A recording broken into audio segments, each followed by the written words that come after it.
Hello guys, welcome back to my channel. आज के इस वीडियो में हम लोग बनाने जा रहे हैं एक सिंपल सा टू डू एप्लीकेशन जो हम लोग रिएक्ट नेटिव की मदद से बनाएंगे, जिसके लिए हम लोग यूज करने जा रहे हैं एक्सपो को। तो एक्सपो क्या है? Expo is a full stack React Native framework with powerful cloud services to help you faster at every stage of app life cycle. इसका मतलब है कि ये एक रिएक्ट नेटिव का ही एक फ्रेमवर्क है टॉप ऑफ रिएक्ट नेटिव।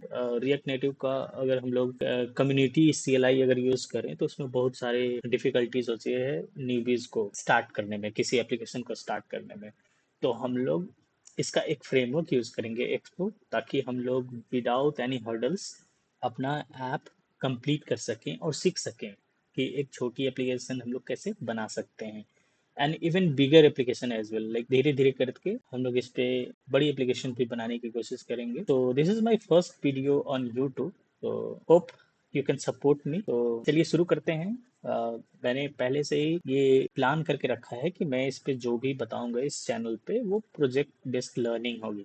तो आज के लिए हमने एक सिलेक्ट किया है to do application. So let's start. So first of all हम लोग जाते हैं डॉक्स पे। डॉक्स पे जाने के बाद आप देख सकते हो कि एक टर्मिनल का कोड हमें मिल रहा है, npx create expo app latest। so just copy and go to your terminal, just pasting my command। और एक चीज़ मैं यहाँ पे चेंज और करूँगा, क्योंकि मैं pnpm का यूज़ कर रहा हूँ। सो आई insert here one p and hit the enter। इसको कैंसिल करते हैं, control C, and again run करता हूँ मैं with this flag. Template flag को यूज करके मैंने एंटर हिट किया। अब ये कुछ ये बोल रहा है आप कोई टेम्पलेट सेलेक्ट कर सकते हो, like default includes tools recommended for most app developers. Default में जो बेसिकली आना चाहिए, जो most of the developers use करते हैं, वो रिकमेंडेड टूल्स इसमें इंक्लूड है। तो मैं यूज करूंगा यहाँ blank TypeScript and I give the name here like to do app and then press enter.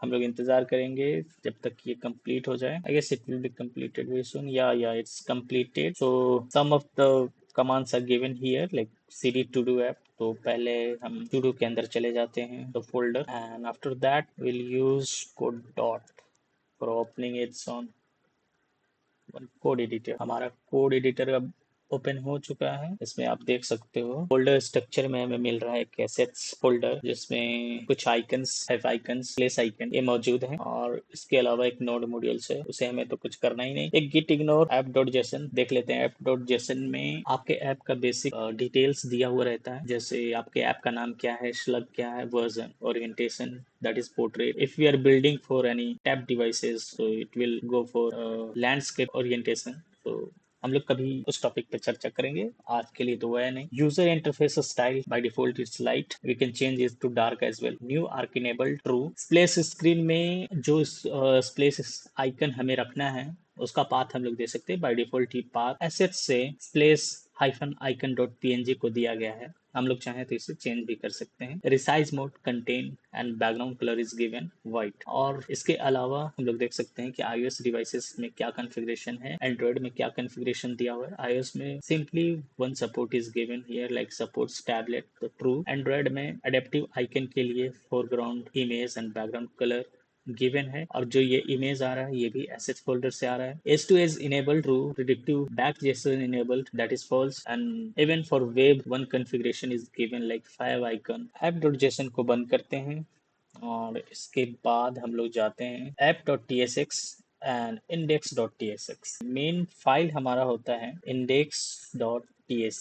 अगर आप जावास्क्रिप्ट यूज कर रहे हैं तो ये index.js होगा, अगर TypeScript then obviously it will be ts। इसमें क्या कर रही है, import register root component. Expo के पैकेज से हम लोग रजिस्टर रूट कंपोनेंट को इंपोर्ट कर रहे हैं, and then we are registering our root component, that is app, and we are importing that app component from here, this is my app component। तो basically इसमें ज़्यादा कुछ किया हुआ नहीं है, like here it is importing the status bar from expo status bar, and then importing a style sheet text view from React Native, that is basic components used in any applications. अब हमें functional component, अगर आपको react का knowledge हो तो हमने बहुत सारे फंक्शनल कंपोनेंट्स बनाए हुए हैं। तो बेसिकली ये सेम है वैसा ही, जस्ट इंस्टीड ऑफ div और any element tags which is used in HTML, तो उसके जगह पे हम लोग यहाँ पे कुछ इनबिल्ट कंपोनेंट्स का यूज करते हैं, लाइक व्यू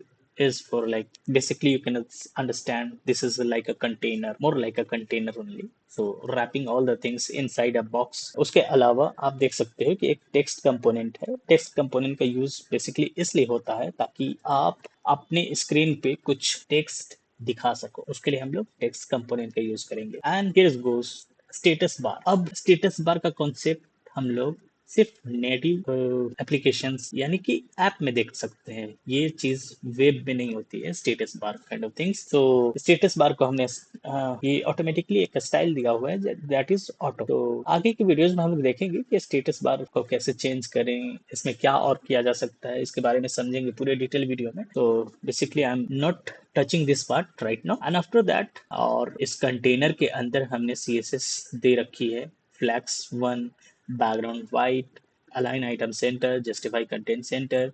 so basically ये सारे CSS के प्रॉपर्टीज हैं, ये अलाइन है मतलब रैप्ड है इनसाइड अ कंटेनर। अब इस कंटेनर को हम लोग क्या करेंगे, अपने व्यू पे style is equal to styles dot container करके यूज कर लेंगे, यानी कि इस कंटेनर में जितने CSS रैप्ड थे वो इस व्यू को अप्लाई होंगे। आपने यहाँ तक समझ लिया। अब इंडेक्स डॉट टीएस में हमने देखा था कि हमने ऐप डॉट टीएसएक्स को, यानी कि जो हमारा ऐप कंपोनेंट है, उसको हमने यूज किया रजिस्टर रूट कंपोनेंट में। यानी कि इंडेक्स डॉट टीएस फाइल ये बताता है कि आप इस ऐप जो आपका मेन ऐप कंपोनेंट है, जो मेन कंपोनेंट आपका होने वाला है, उसको आप रजिस्टर कर दो।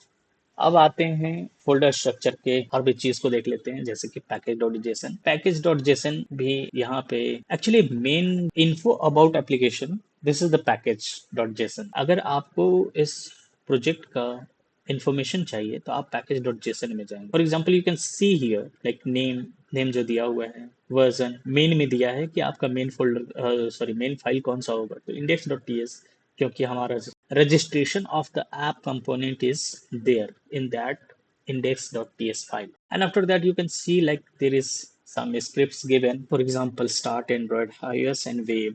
तो आपको ये देख के रिएक्ट जेएस में जैसा आपने पढ़ा था वो सेम टाइप का कॉन्सेप्ट यहाँ भी आ जाता है कि सम scripts are given here.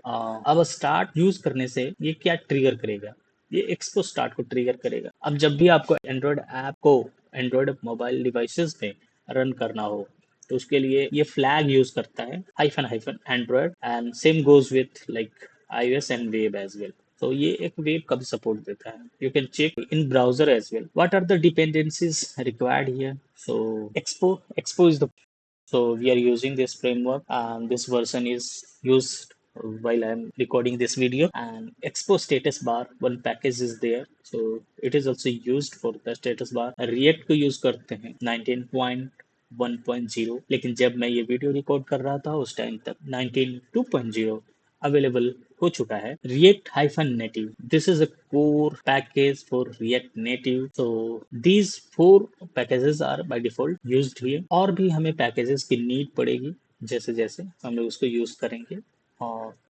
Enhancement करना हो like are needed successful, like कोई भी क्रिएट किया तो हमें एक चाहिए कि आप कुछ नोटिफिकेशन दिखाओ। रिएक्ट में भी काफ़ी यूज कर चुके हैं सब चीज़। अगर कुछ इफेक्ट हमें चाहिए होगा, हमने टू डू ऐप में एक टू डू को ऐड किया, डिलीट किया, तो उस इवेंट ट्रिगर पे हमें कुछ ऐसा behaviour need to be shown like user can understand like it's complete. हम देखते हैं कि एक ये डेव डिपेंडेंसीज भी ऐड हुए हैं। Add types hyphen React, support for React automatically install हुआ है, and one is TypeScript because we are using TypeScript that's why. और ये टाइपस्क्रिप्ट को डेव डिपेंडेंसीज में ही यूज इसलिए किया गया है कि एट द एंड वर्ट होगा ही जावास्क्रिप्ट में। सो इस टाइपस्क्रिप्ट का नीड इसको है ब्राउजर्स को और नेटिव इंजन बिल्डर्स को। ये चेक कर लिया जैसन, उसके बाद अब देख लेते हैं ts config basically use for like your TypeScript configuration. इसमें आप देख सकते हो कि ये एक्सटेंड कर रहा है इस config.base को। ऑप्शन इज स्ट्रिक्टली ट्रू, ज़्यादा नहीं घुसते हम लोग। और जैसे में देख लेते हैं कि हमें क्या यूज़ करना है। एक स्क्रिप्ट दिया हुआ है स्टार्ट, तो हम लोग इसको स्टार्ट करके देखते हैं कि हमारा ऐप यूज किया है pnpm स्टार्ट टू। सकते हो कि हमें एक क्यूआर कोड मिल चुका है स्कैन करने के लिए। अगर आप इसको स्कैन करते हो तो आप अपने रियल डिवाइसेस में एक्सपो गो की मदद से रियल डिवाइसेस में को देख पाओगे। ऑलरेडी आई हैव ट्विटर को यूज करूंगा, उसके लिए हमें सेटिंग्स में जाना होगा and in settings go to virtual device manager. Okay, virtual device manager, I have Pixel 7 Pro. This one later is starting in this Pixel 7 Pro API use किया है I guess. Go app is downloading on that device and after that we will see internet speed पे depend करता है ये, उसके बाद हम लोग देख सकेंगे। Expo Go, I am allowing it. See, Expo Go has been installed and it's loading this to do app. It's loaded. You can see ESX to start working on your app. Saying open करो और वहाँ पे कुछ भी changes करके देखो यार, try नहीं कर रहा है, हम लोग वो चेक कर सकते हैं। For this part, use this series to like create a new application. I'm not sure like how many will be coming to this series for this to do application, because making more videos on topics in the theories and as well. I have just started from here a project-based learning path. So first, To-Do app, and in this To-Do app only, will cover each and every topic of that React Native which is required. Learn and grasp, because there are many packages available there, like for other purposes. So we are not going to touch everything here, but in this To-Do application, uh, all the three things for today, guys. In the next video.